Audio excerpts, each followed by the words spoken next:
تسبیح سے تقدیر بدل جاتی ہے۔ اہل علم کا کہنا ہے، میں نے قرآن میں تسبیح کو تلاش کیا تو میں نے ایک عجیب چیز پائی۔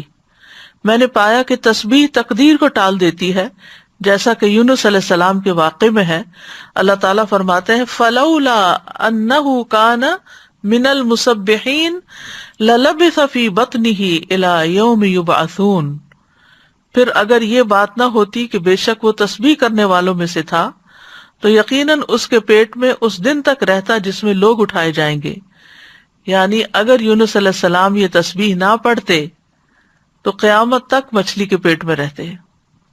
تو اس سے پتہ چلتا ہے کہ تسبیح کا مقام بہت عظیم ہے اور اتنا مؤثر اور اس درجے تک پہنچا ہوا ہے کہ اللہ تعالیٰ نے اس کی وجہ سے تقدیر کو تبدیل کر دیا، جیسا کہ یونس علیہ السلام کے اس واقعے میں ہم دیکھ رہے ہیں۔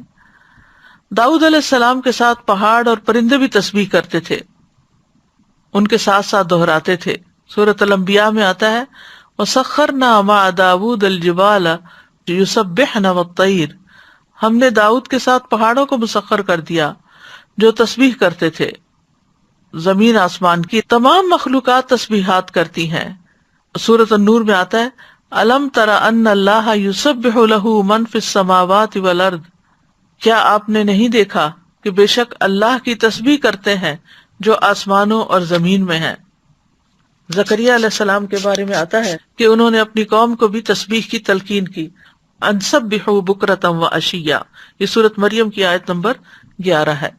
موسیٰ علیہ السلام کی دعا میں بھی ہم دیکھتے ہیں، وہ کہتے ہیں وَاجْعَل لِّي وَزِيرًا مِّنْ أَهْلِي هَارُونَ أَخِي اشْدُدْ بِهِ أَزْرِي وَأَشْرِكْهُ فِي أَمْرِي كَيْ نُسَبِّحَكَ كَثِيرًا وَنَذْكُرَكَ كَثِيرًا، اور میرے لیے میرے گھر والوں میں سے ایک بوجھ ہٹانے والا بنا دے، ہارون کو جو میرا بھائی ہے، اس کے ساتھ میری پشت مضبوط کر دے اور اسے میرے کام میں شریک کر دے تاکہ ہم تیری بہت زیادہ تسبیح کریں، یعنی مل کے تیری تسبیح کریں۔ اہل جنت بھی اللہ تعالیٰ کی تسبیح کریں گے۔